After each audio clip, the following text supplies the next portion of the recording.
안녕하세요. 김어준입니다. 친박은 대통령 3차 담화가 사실상 하야라며 개헌해서 4월 대통령 퇴진, 6월 대선을 치르자고 합니다. 개헌, 20일 이상의 공고일로부터 60일 이내 의결, 30일 이내 국민투표, 이렇게 법이 정한 일정과 절차가 있습니다. 언뜻 보기에 대통령 사퇴 일정과 대선 일정이 깔끔하게 정리된 것처럼 보입니다. 그러나 국회에서 헌법 개정안을 합의하는 과정, 가장 오래 걸리고 가장 중요한 이 과정에 대해서는 따로 정해진 기한이 없습니다. 함정은 여기 있습니다. 합의가 되지 않으면 며칠, 몇 주, 몇 달이 걸려도 그 기한을 강제할 조항 자체가 없습니다. 그러니까 개헌 논의를 공식화하는 순간 사실상 하야가 아니라 정반대로 언제 퇴진을 하긴 할지 아무도 모르게 됩니다. 대통령은 준퇴 문제를 국회에 맡긴다고 했으니까요. 그리고 국회에서는 합의가 안 될 테니까요. 김어준 생각이었습니다. 네, 오늘도 송채경화 기자, 본인 주장으로는 이제 하루만 더 하고 그만두겠다는 얘기를 하고 있으나 제작진은 그렇게 안 될 거라며 합의를 이루지 못하고 있습니다. 안녕하세요. 한겨레 21 송채경화입니다. 네. 송채 퇴진 문제에 합의를 이루지 못하는 제작진. 이런 간단한 문제도 합의가 안 되는데 대통령 퇴진 문제가 간단하게 되겠냐. 어제 친박의 승부수라고 그랬는데 마지막 승부수. 네. 이게 안 통하면 이제 다 밀리는 거죠. 그런 만큼 정말 오랫동안 자기들끼리 머리를 굴려서 던진 거란 말이죠. 그렇겠죠. 네. 그러다 보니까 이 승부수가 마지막 승부수이고 여러 가지 고려와 또 상대방이 원하는 것 미끼들 다 넣어서 던져서 실제로 흔들리고 있어요. 그죠?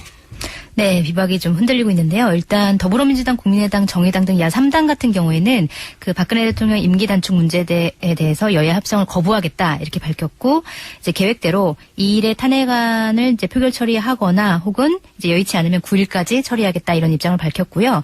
그런데 이제 말씀하신 대로 비박계는 약간 입장을 바꿨습니다.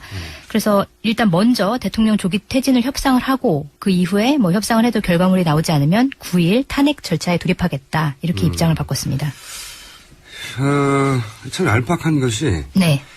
실제 또 이 비박 그렇게 단호하게 김무성 전 대표가 그랬잖아요. 자신의 정치 인생에서 가장 후회하는 게 그랬죠. 박근혜 대통령을 만나는 것이라고 하고 네. 그리고 각종 인터뷰에 비박계 의원들이 나와서 그 야당 의원들보다 더 강경한 발언들을 쏟아냈어요. 네. 네.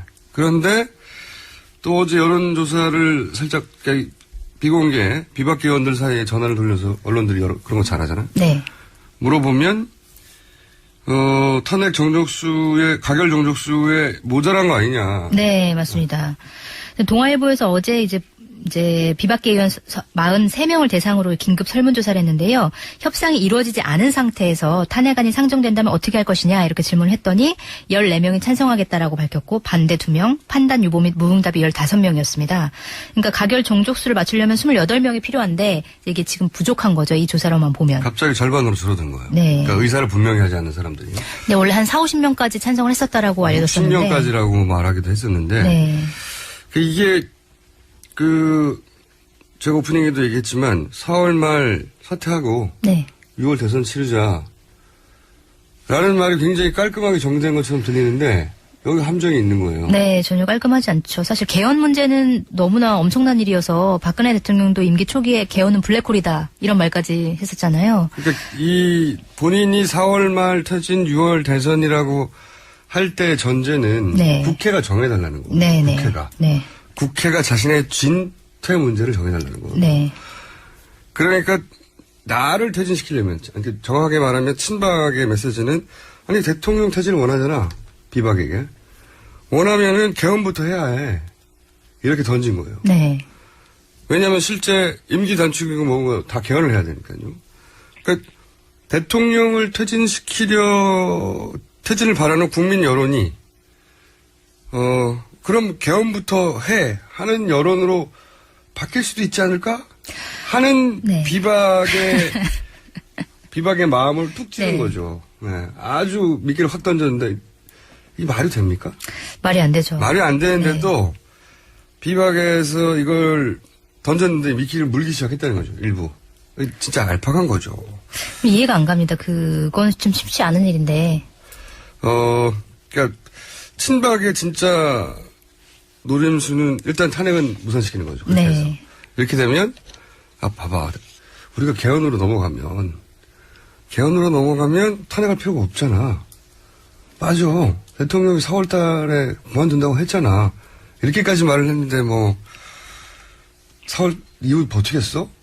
이렇게 솔깃솔깃한. 그러면서 개헌으로 넘어가자니까 넘어갔어요. 몇 명이 벌써. 네.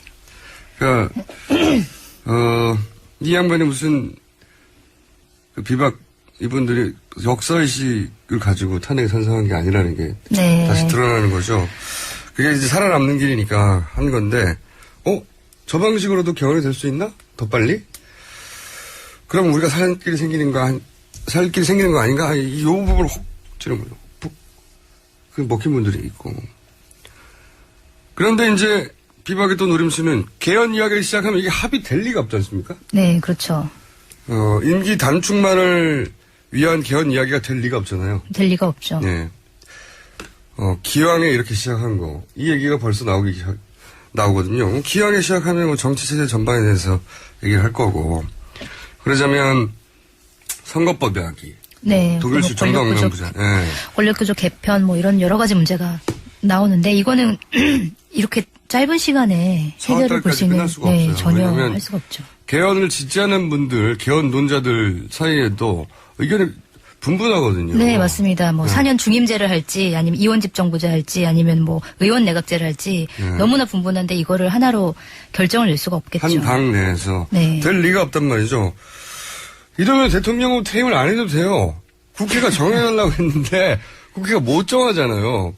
못 정하니까, 그리고 그때부터 책임은 국회한테 넘어가는 겁니다. 본인은 정해달라고 했는데 못 정하는 거거든요. 그리고 서로 퇴임의 시기를 정하더라도 그때부터는 대통령의 결단이 되는 거예요. 지금은 국민들에 의해서 퇴출되는 거거든요. 네. 근데 그게 아니고 국회가 결정을 못 해주는데 그럼에도 불구하고 본인이 결단하는 게 되는 거죠.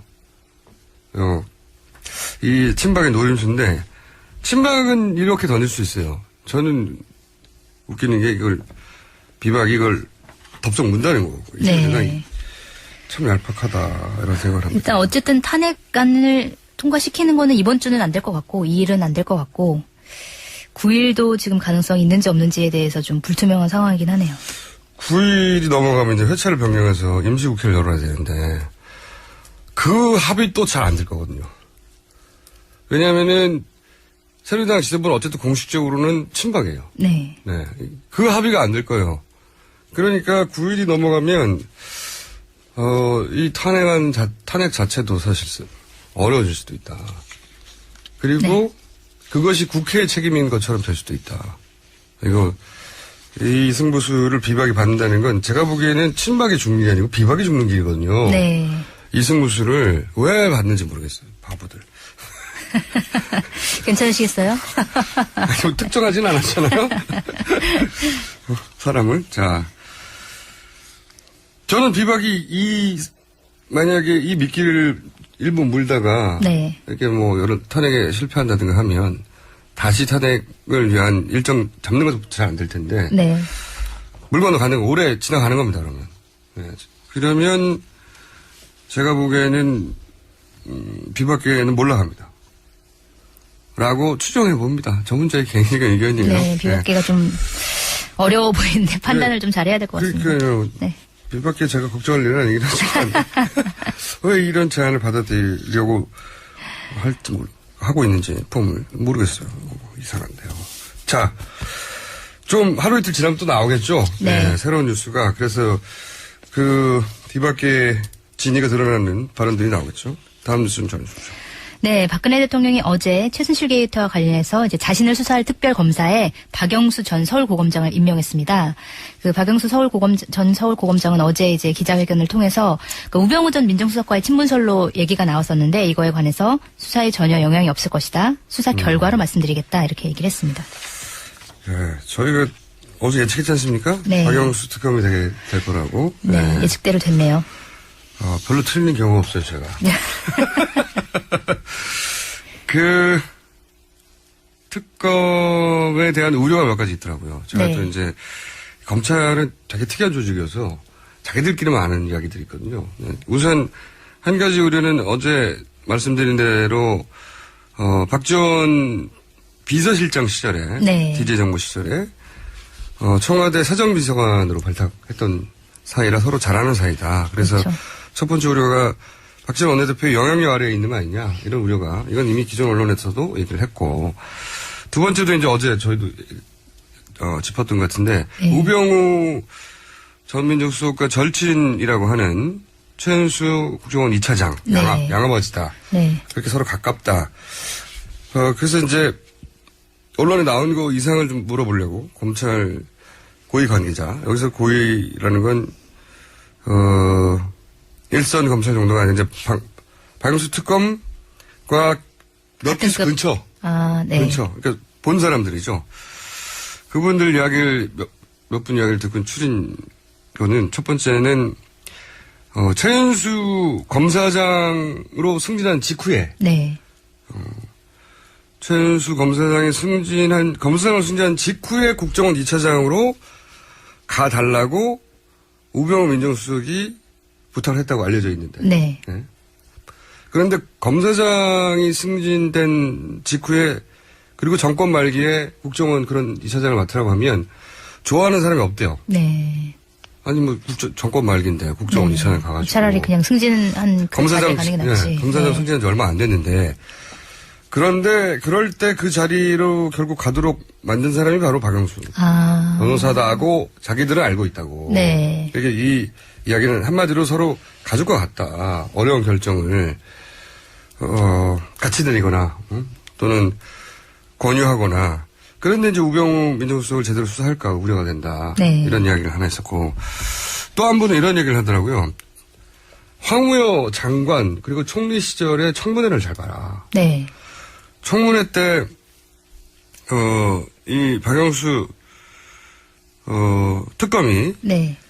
그 총리의 참고인으로 나와가지고 얘기를 합니다. 황우여 장관, 그러시나요? 예, 황우여 네. 장관과 총리에 대해서 과거에 근무한 적이 있거든요. 부하 직원으로. 그래서 판사 출신인가요? 황우여 전 장관이? 검사 출신이죠. 검사 출신인가요? 네. 네. 공안검사 출신이죠. 알죠? 네. 그런데 이 양반이 이제 적극적으로 옹호하는 발언을 이게 황우여 친하니까 전 장관은? 예. 네. 상관과 부하 사이였으니까 친하니까 불러서 이제 나를 좀 장관이 되도록 내가 평소에 훌륭한 사람이라는 걸 말해다. 뭐 이런 거예요. 그래서 이제 그때 뭐라고 그러냐면 장관 때까지는 원래 상하 관계였고 같이 일했고 같이 일할 때 봤던 점을 가지고 옹호할 수 있다. 옹호할 수 있는데 총리를 할 때를 잘 봐라. 총리를 할 때는 이미 정윤회 문건이 터진 이유다. 그러니까 그때는 이제 개인적인 친소 관계가 아니라 네. 더 중요한 판단 기준이 필요할 때다. 이 사람이 이 시국에서 총리로 적합한지를 판단할 수 있어야 한다. 아무리 자기가 과거에 지냈다고 하더라도. 상사 부하 관계였다 하더라도. 네. 그러니까 친소 관계를 넘어서는 판단, 어떤 개인적으로 명확한 소신 그런 거에 있는 분은 아니다. 이분의 판단은. 네. 뭐 그러니까 이분한테 역사적 소임, 시대 정신 이런 걸 기대하지 마라. 그런 말은 뭐냐면 이 우려의 포인트는 뭐냐면 이렇게 여러 가지 압력이 복합적으로 들어올 거 아닙니까? 네.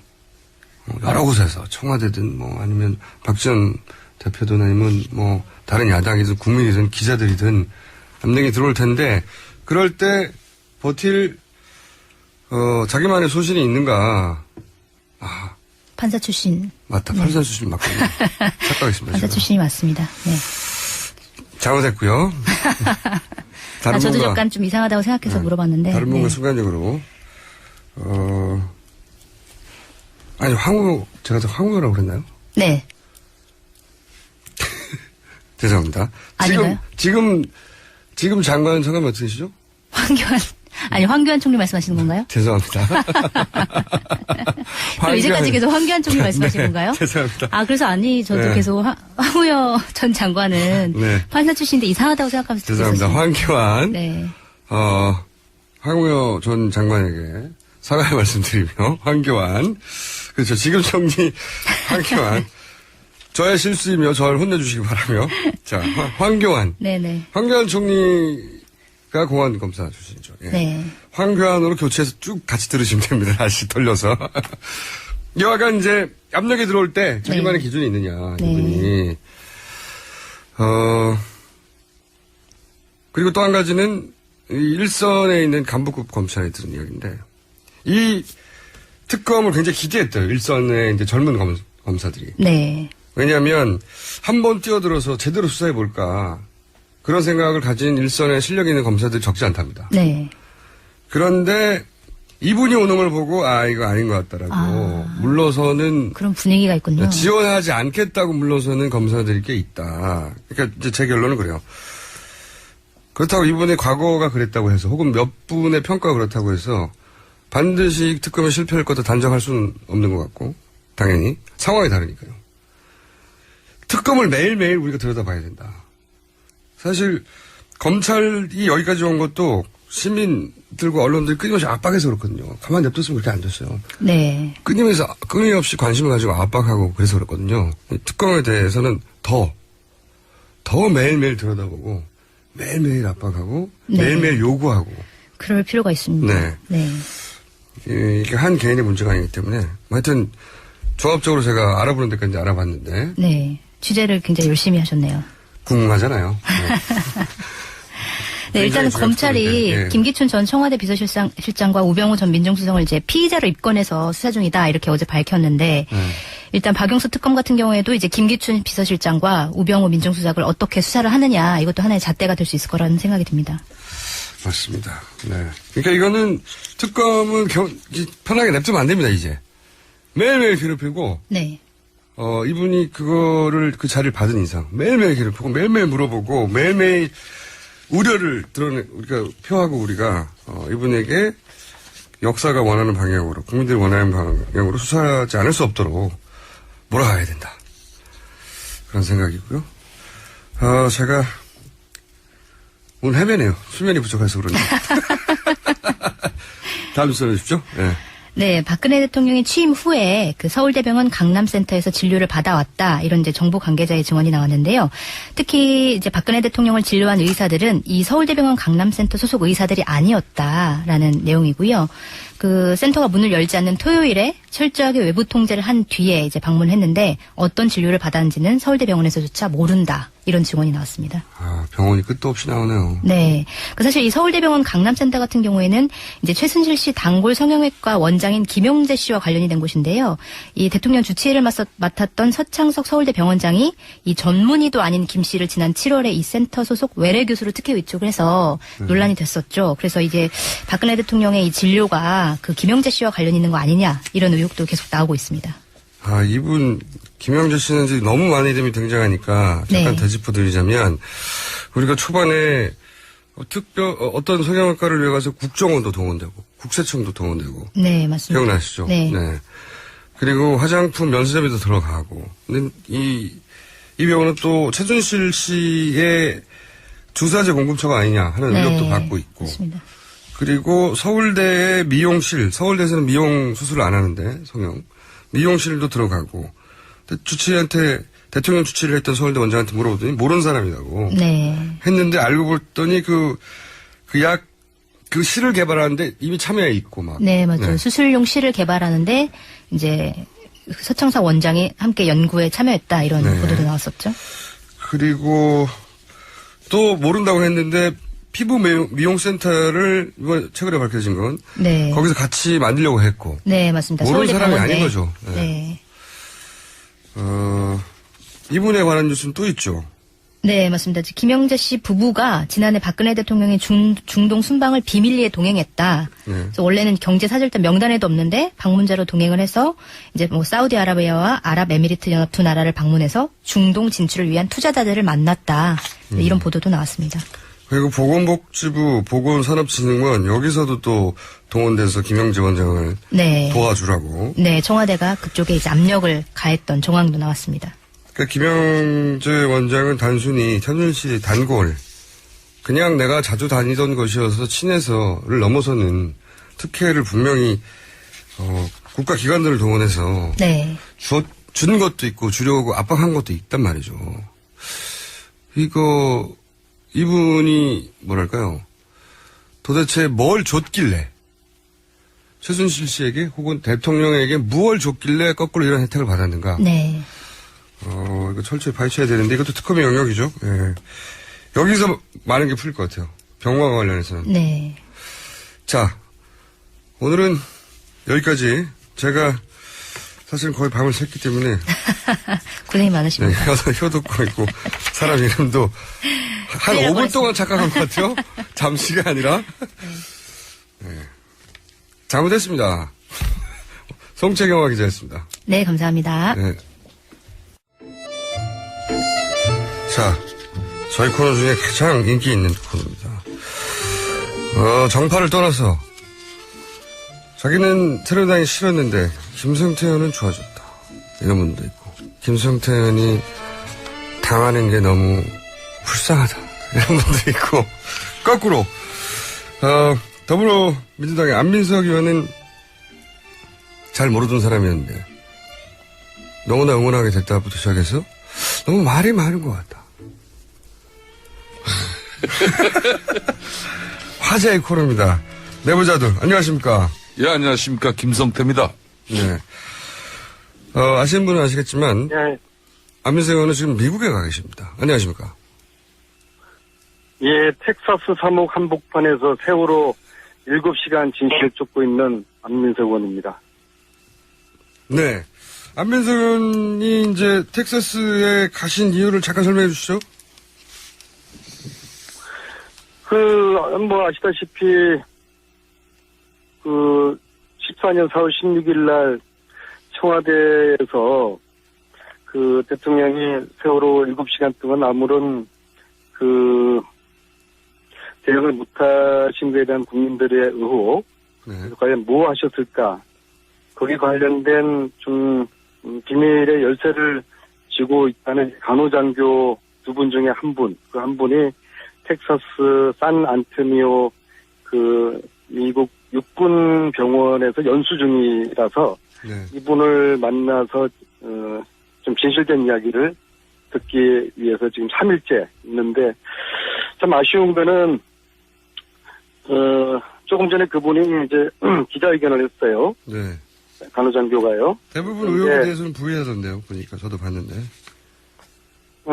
지금 현재 교포분들이 여러분들이 그분을 설득을 하려고 접촉을 3일째 하고 있고, 그 다음에 목사님 한 분이 굉장히 애타게 그분하고 전화 연결을 시도하면서 설득을 하고 있는 이 와중에 네. 그분이 느닷없이 이제 기자회견을 했는데 저는 상당히 기획된 일종의 언론 플레이라고 보고 있어요. 왜냐하면은 지금 현재 이 텍사스 여기에도 이분을 만나서 이야기를 들어보기 위해서 수많은 기자들이 와 있는데 하필이면 워싱턴 DC에 있는 특파원 하고 기자회견을 해서 알아보니까 사전에 질문지를 다 준비를 해가지고 준비된 질문지에 준비된 답변이 된 그런 이제 인터뷰라서 이거는 국방부가 사전에 기획된 그런 언론 플레이다. 그리고 내용적으로도 이게 진실되지 못한 그런 인터뷰였다. 왜냐하면은 이런 정도 이야기 결국에는 그거 아닙니까? 자기는 전혀 상관이 없는 거다. 4월 16일 날 대통령의 행적과 전혀 상관이 없는 거다라는 그게 핵심 내용인데요. 전면적 부인하죠. 그럼 이 이야기를 15시간 비행기 타고 여기까지 그 간호장교를 만나러 온 국회의원, 그리고 제가 국정조사의 일환으로 여기 왔거든요. 국회의원을 만나서 간단하게 이야기하면 될 걸 뭐하러 이렇게 세상을 시끄럽게 해놓고서 워싱턴에 있는 텍사스에서 교육받고 있는 간호장교가 워싱턴에 있는 특파원까지 연결을 해가지고 이 난리를 펴면서 하는 말이 나는 아무런 관련이 없다. 이건 상당히 진술되지 못하고 과정과 절차나 내용 면에서 문제가 있는 것이죠. 그러면 뭐 가면 당연히 모든 진실을 술술술 불어줄 줄 아셨습니까? 그러니까 어제 특히 이분을 좀 알고 있는 목사 한 분이 네. 진실과 사실에 근거해서 특히 간호장교 이분을 위해서라도 일이 더 커지고 국민들의 의혹이 더 증폭되기 전에 진실을 말할 수 있도록 숙달하기 위해서 이 목사님이 애타게 기도하시고 노력을 하셨거든요. 근데 이 목사님의 전화조차도 빛을 받지를 않았어요. 그런 부분에 대한 거는 참으로 이해할 수가 없는 것이죠. 고생을 하셨는데, 네. 안민석 의원님, 어제 국정조사. 아직 김성태 의원님 아직 탈당 안 하셨어요? 예. 어제. 아직 탈당 안 하셨어요? 아니, 미국에 가더니 그냥 상태가 좀 별로 안 좋네요, 보니까. 어제 국정조사 특위 전체 회의가 있었는데, 우리 안민석 의원님의 빈자리가 유독히 커 보였습니다. 사실상 국민적 큰 기대 속에 국조2 어제 기간 보고 첫 회의가 있었는데 우리 의원님들이 많은 준비는 했지만은 새로운 사실을 밝혀내는 그런 핵심 내용이 별로 없었다는 지적이에요. 그런 측면에서 정당을 떠나서 우리 안민석 의원님의 그 행동하는 열정을 저는 크게 존경합니다. 좀 전에 이제 청와대 간호장교가 인터뷰한 부분에 대해서는 나도 이제 한국에서 그 인터뷰 기사를 좀 봤는데 아무래도 답변 매뉴얼이 잡힌 그런 인터뷰 같긴 했습니다. 그렇지만은 본인이 4월 16일 세월호 사고 당일날 대통령을 본 적이 없다는 것이고 그날 또 대통령이 의무실에 온 사실도 없다고 명확한 입장을 밝혔으니까 큰 기대를 안고 미국 땅을 그렇게 자비를 들어서 이렇게 가신 우리 안민석 의원 정말 큰 실망과 또 좌절이 있겠지만은 그래도 우리 국민들은 성과는 있었던 게요. 예.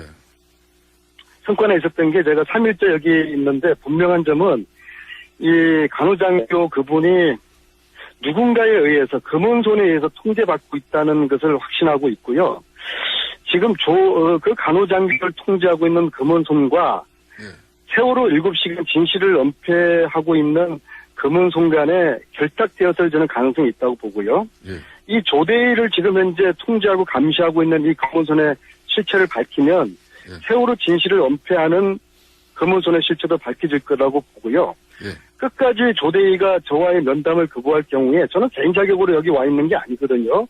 국정조사 특위위원으로 자격으로 또 우리 김성태 위원장님의 이 동의를 받아서 여기까지 지금 와 있는데요.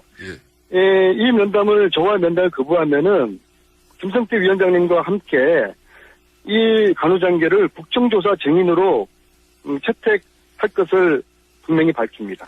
어서 빨리 이제 귀국하셔가지고 귀국 보고를 하세요. 그리고 그동안 미국에서의 그런 활동에 대해서 저도 대한민국 국회의원은 만나지 못하면서 언론 플레이 이렇게 하는 이게 어떻게 대한민국 국군입니까? 군인 맞습니까? 예, 그 안민석 의원께서 세상천지에 이런 군인이 어디 있어요? 진실을 밝히기 위해서 그 긴 여정을 지금 하고 있음에도 불구하고 위원장님 한번 생각해 보십시오. 기대에 부응하는 그런 내용이 나오지 않았지만은 그래도 우리 국민들은 안민석 의원의 그런 활동에 대해서 큰 위로와 격려를 보일 거니까 이제 빨리 위원장님 생각해 보십시오. 위원장님의 국정조사 특위 활동을 더 활발하게 해서 그 검은 손의 실체와 진실을 밝히는데 최선을 다해 주시기 바랍니다. 저는 애초에 국정조사에 대해서는 별로 기대를 하지 않았던 게요. 이게 진상조사가 아니라 진상방해를 목적으로 세작과 밀정 같은 그런 역할을 하기 위해서 들어와 있는 위원이 분명히 지금 계시고요. 그리고 자료 요청 증인이 지금 제대로 안 되고 있지 않습니까?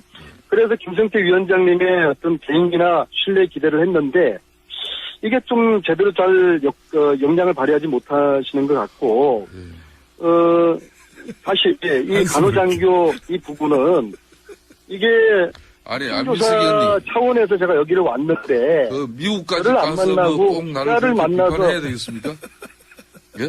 기자를 만나서 언론 플레이를 하는 이게 정말 대한민국 군대가 대한민국 국군이 대한민국 장교가 맞나 정말로 저는 개탄스럽지 않을 수가 없습니다. 그러니까 그런 입장을 밝히는 거는 좋은데 한국의 국정조사특위위원이면서 그냥 위원장 비판이나 일삼는 그런 형식으로 미국까지 가서 비판이 아니라요. 그러면은 국제 전화를 통해서 다음 회의부터는 다음 국정조사부터는 김기춘 씨하고 예. 최순실 씨를 반드시 증인으로 채택해 주시겠습니까? 김기춘 실장하고 최순실 씨 정인 채택했습니다 벌써. 아니, 근데 문제는 증인 아니 채택을 이건 지금 했는데 나오시는 안 위원장님께서 나오잖아요. 역량을 발휘해 주셔야죠. 예, 지금 구속 피의자나 네. 또 재판 검찰 수사로 소추 중인 자들에 대해서는 최순실 씨는 올 수 사실상 있는데. 참석하지도 않을 수 있는 아니 그런 특히 여기 관련 도민 사회에서 있습니다. 그런데 도민들을 만나보니까는요. 이번 국정조사 특위는 국회 본회의에서 그런 행사상 소추나 재판에 이런 영향이 있다고 예상되더라도 국조특위에 출석할 수 해야 된다는 그런 의결을 한 마당이니까 그러면 예를 들어서 김유춘 전 비서실장이 본인이 안 나오고 싶으면 어떡합니까? 저는 그러면 거부하면. 바로 동행명령장 발부하겠습니다. 위원장님 권한으로. 예, 어제 제가 어디 교민 한 분을 만났는데요. 예. 박근혜 최순실 잘못되고 상당히 문제지만은 특히 김기춘이를 뭐 그분 표현으로 처단을 해야 된다고까지 그렇게 교민들이 말씀을 하시더라고요. 예. 우리 안민석 근데 김성태 위원장님은 탈당은 언제 하실 거예요? 자, 왜 남의 집 사정을 가지고 그렇게 개인적인 압박을 합니까? 돌아오셔가지고, 이 최순실, 게이트에서 비롯한 이런 국정농단에 대해서 안민석 의원이 빠지니까 역시 않고 없는 찐빵이에요. 저는 안에 미국에 이제 위원장님을 너무 오래 있지 믿고서 마시고 빨리 들어오세요. 텍사스로 위원장님을 믿고서 텍사스로 온 것이고요. 예. 근데 제가 돌아가더라도 지금처럼 정인 채택이 제대로 안 되는 이런 상황이 지속되면은 제가 이 국조를 참석을 해야 될지 고민을 심각하게 해야 될 것 같아요. 그래서 주요 정인들에 대한 정인 채택은 다 마쳤습니다. 그리고 김기춘, 우병우까지 포함한 최순실 그리고 정유라까지 전부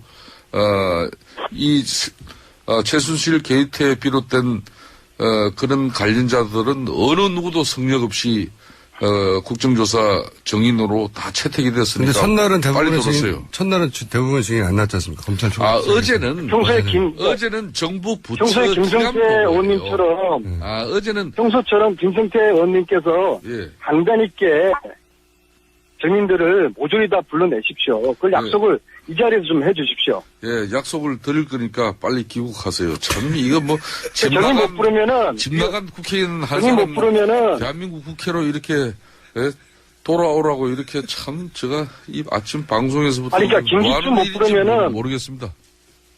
김기춘 증인 출석 못 시키면은 위원장 사퇴하십시오. 돌아와서 그런 이야기 하세요. 그러니까 예? 그러니까 알겠습니다. 예. 자, 또 한 가지는요. 그러니까 지금 말씀으로는 위원장님 지금 국정조사 특위 위원장이십니다. 김성태 의원이. 예. 위원장으로서 지금부터 어제까지의 검찰총장 이하 관련자들은 정보기관에 근무하는 분들이었는데, 첫날이어서 그렇다고 치더라도, 앞으로의 증인들은 만약에 나오지 않으면 동행명령을 내리시겠다는 거죠. 그렇습니다.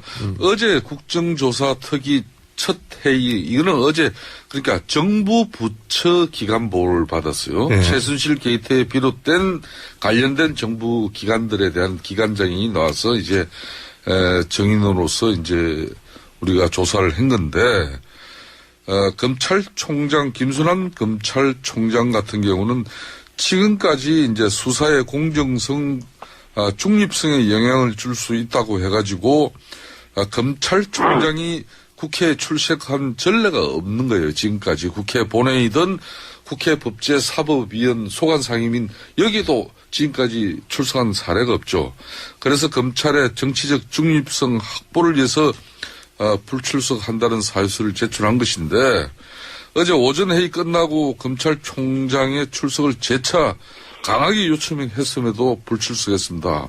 그래서 앞으로는 관련법을 개정해서라도 검찰총장이 이런 국정조사를 비롯한 국회의 소관 상임위뿐만 아니라 국회에 출석을 할 수 있는 그런 제도적인 장치를 확보해야 된다고 이번에 깊이 깨달았습니다.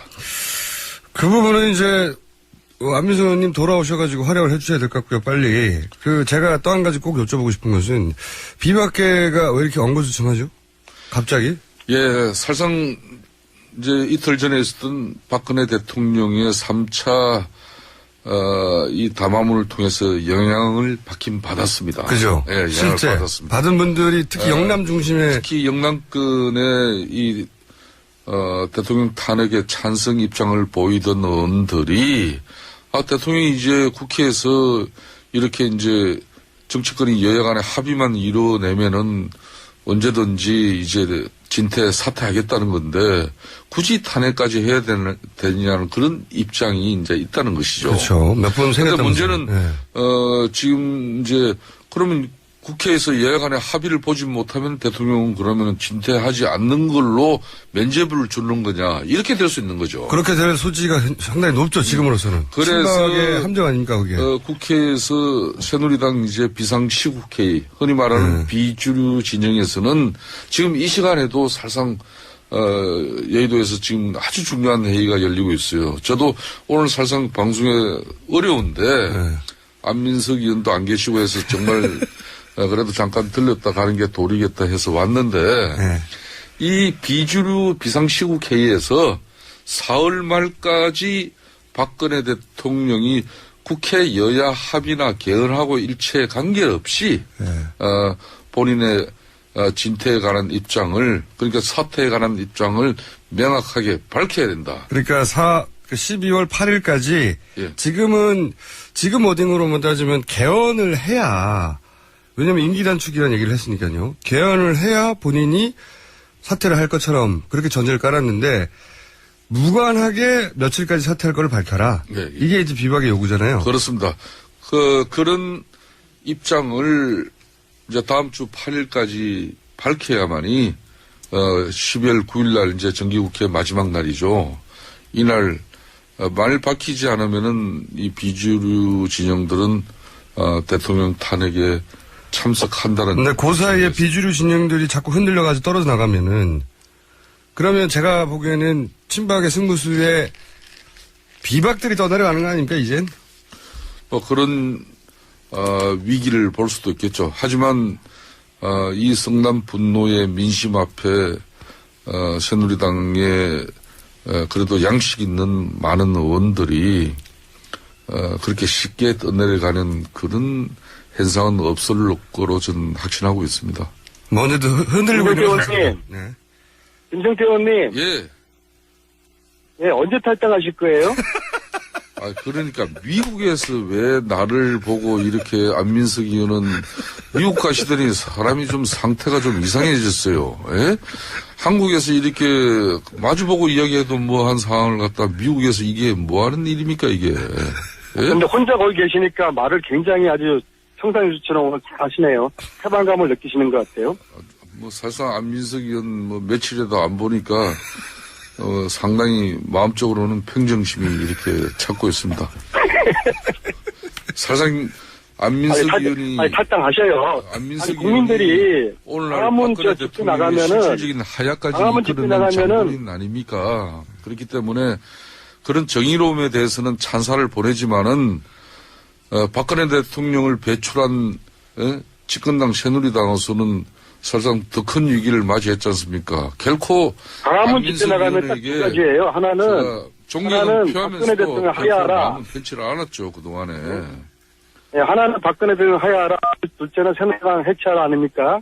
이 좀 무너지가는 이 새누리당에서 뭘 기대할 게 있다고 그러세요. 빨리 나오셔서 좋은 정치 한번 다시 제대로 한번 해보세요. 안민석 의원도 뭐 굳이 그렇게 더불어민주당에 큰 애착을 가지지 않고 오직 하면 4선 국회의원으로 제대로 된 당직 하나 지금 걸치지 못하고 있는 그런 외로움을 제가 잘 알고 있는데, 예?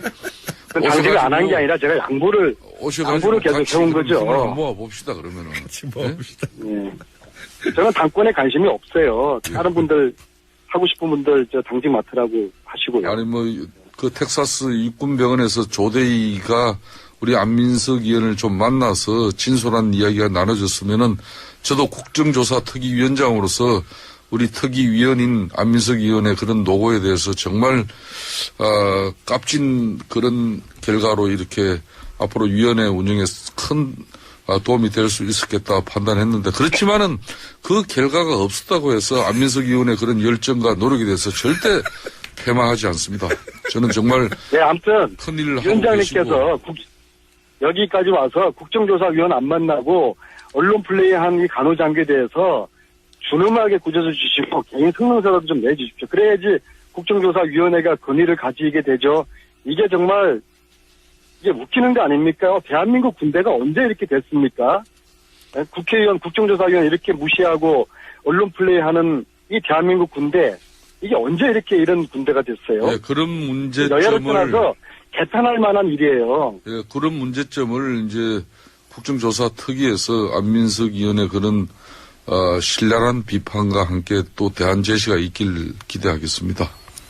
이 간호장교 증인으로 채택해 주십시오. 예, 들어와서 상의하시죠. 예.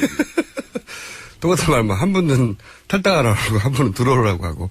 한 가지 궁금한 게 있는데요. 예. 의원님. 그러면 만약에 비박이 예. 개헌과 무관하게 몇 월 며칠 대통령이 사퇴한다 하는 날짜를 받으면 예. 그러면 탄핵은 없어지는 거예요? 사실상 대통령이 대체적으로 사흘 말 이내에 입장 정리가 명확하게 우리 국민들이 납득할 수 있는 그런 명확한 조치가 있어진다면은 그 부분에 대해서는 새누리당은 또 다른 판단을 할 수가 있겠죠. 그러니까 제 말은 탄핵 없이 그리고 개헌 없이 몇 월 며칠, 예를 들면 지금 4월 계속 얘기하는데 4월까지 사퇴하겠습니다 라고 하는 약속을 대통령으로부터 비박이 받아내면 예. 공개적으로 예. 그러면 탄핵이 없을 수도 있다. 그런 거죠. 야권에서 탄핵 발의안을 네. 지금 현재 국회 본회의에서 의결해야 되지 않습니까? 네. 거기에 참여하는 부분을 대해서는 이제 쉽게 자유의지로 아주 큰 고민에 빠질 수가 있죠. 아주 큰 고민에 빠질 수 있다. 근데 그렇다는 얘기는 대통령하고 이제 대통령 말만 믿고 나머지 일정을 진행하겠다는 거잖아요. 대통령이 약속을 지키지 않은 적이 굉장히 많은데요. 어떻게 그때 가서 대통령 지금 뭐 예를 들어서 북한 문제라든가 남북한의 긴장관계가 생겼다든가 국지전이 생겨서 이걸 지금 급해서 안 된다 이러면 어떡하죠? 그러니까 이제 구체적으로 국회가 추천하는 이제 책임 총리 또 가도기적인 내각 구성이 이루어지면은 사실상 대통령은 실질적으로 이제 내년 4월 말이라든지 뭐 어떤 날짜가 이렇게 바뀌면은 이선 후퇴의 개념이 되는 것이죠. 그걸 여야 간에 국회에서 합의하는 겁니다. 근데 그 합의하면은 어제까지 확인을 한 바로는 청와대에서도 합의하면은 그 모든 내용 따르겠다는 입장입니다. 그러니까 대통령이 마음을 바꾸면 어떡하냐고요. 그렇게 약속해 놓고 나서. 그 다음에는 강제할 방법이 없어지는 거 아닙니까? 전혀? 대한민국 5천만 국민을 대통령이 그렇게 우습게 볼 수는 없는 거죠. 우습게 이때까지 보신 것 같은데. 그럼 그때 또 길거리로 나가야 돼요, 우리가? 그런 일이 없도록 저희 새누리당에서도 모든 조치를 다 강구하겠습니다. 잘못하면 제가 보기엔 비박이 떠나려올 것 같은데요.